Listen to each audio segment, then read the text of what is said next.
Okay, we now take a start with IELTS speaking test. Are you ready to take the test? Yes. Right, that's good. Do you work or study? Well, I have completed my studies. I have done engineering last year. I'm graduated, but I'm not doing any job right now. I'm a staying home person. Okay, what would you like to do in coming future? Well, I would like to go abroad for my higher studies. I would want to do MS for in the same field that I have done bachelor's in. Okay, why do you want to study this? Well, that was my interest. I have done a specification about polymers actually in my bachelor's, and now I want to continue it as a material engineering, a general field, so that it can apply in multiple purposes. I can also go in teaching field using that degree, and that's actually the reason behind that. Why do you want to study in a foreign university? Well, in my country, I guess the value of a foreign degree is more as compared to the one who has studied here. So that's a major reason behind that why I want to get a foreign degree. Okay, what do you plan to do after the completion of your course? When I would do my master's in material engineering, I would prefer starting teaching. I would want to do lecturership in a university. Is this the type of career you used to think when you were small? Actually, no, because when I was young, my interest was more towards arts, and I would wanted to become an artist, painter, or this kind of field.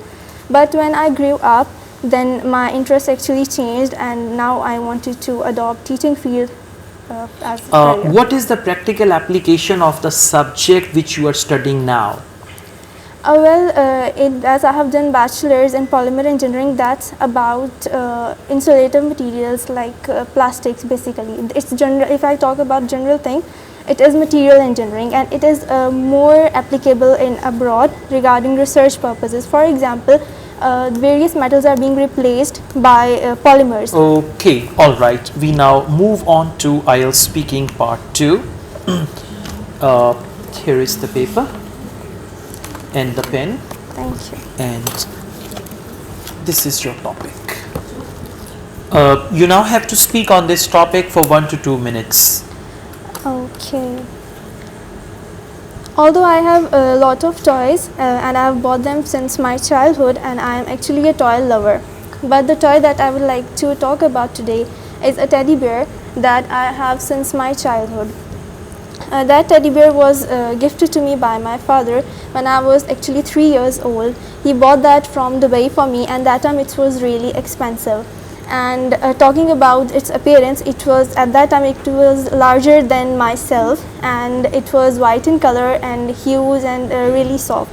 So I liked it a lot. First I was a bit scared from that, but then I started being friend with that, and now I love that too much that I still have it with me. And as you grow old, your choices change a bit. So when I was younger, I used to sleep on its leg, or I used to play with that with my friends. I used to share that, but now I used to take pictures with that. But still I have that with me, and after every 1 month I used to wash it so that it could look as pretty as it is before. And yes, it is still with me. So that was the toy that I would like to talk about. Okay, you spoke for 1 minute and 2 seconds.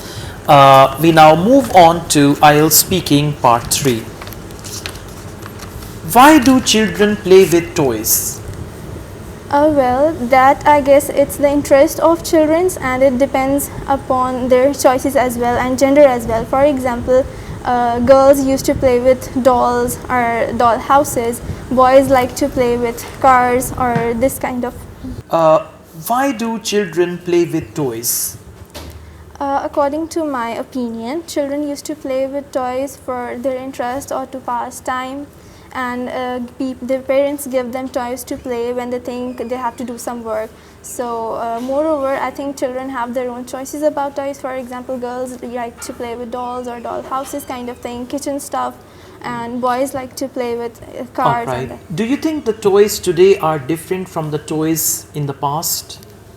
Yes, according to my observation, I have seen that now toys are became more technical and electronic. Like there are remote control cars available, electronic dolls available, but in the past you used to play with wooden stuff, wooden toys like wooden dolls or puppets kind of things. So I guess yes, things have changed as compared What to type of past. toys will be introduced in the future for children? I guess things would be more electronic and more technical rather than now. For example, as I have stated previously, that things have improved since past. So I think in future it will be improved more. Maybe you can see dolls flying just as helicopters do right now. So it really depends upon the technology. What are the disadvantages of not playing with toys? I guess if children play with toys, that increases their imagination and their creativity, and it's always helpful to play with toys. But again, depending upon the toys, for example, puzzles help children to learn, and if they are just playing with simple kind of stuff, then it's not that helpful as puzzles or jigsaws do. Okay, all right. My last question was about disadvantages. So you should have just talked about a couple of disadvantages. Okay. Initially, when we started the test, in the first few questions, you said I have done and then last year. Whenever we use last year, we don't use present perfect for that. We use past simple tense for that. And then at a couple of times you said used to. In present, don't use used to. Like for example, I used to play. Instead of this, you can say I usually play. I usually watch TV, right? Part 2 is fine, but actually you spoke for 1 minute. So like you were at the borderline. If it is less than a minute, you'll be penalized. So at least try to speak for 1.5 minutes, right? And wait for the examiner to stop you. You don't stop. Just wait for the examiner to stop you. And in part 3, I asked you some questions related to comparison, future and all that, and you handled them very well. So to be on the safe side at present, I'll give you 6.5, but you have the ability to score 7 with the same language style, okay? Just focus these careless mistakes like present perfect and used to and all that, you'll get better pen score, right? Thank you. Thank you.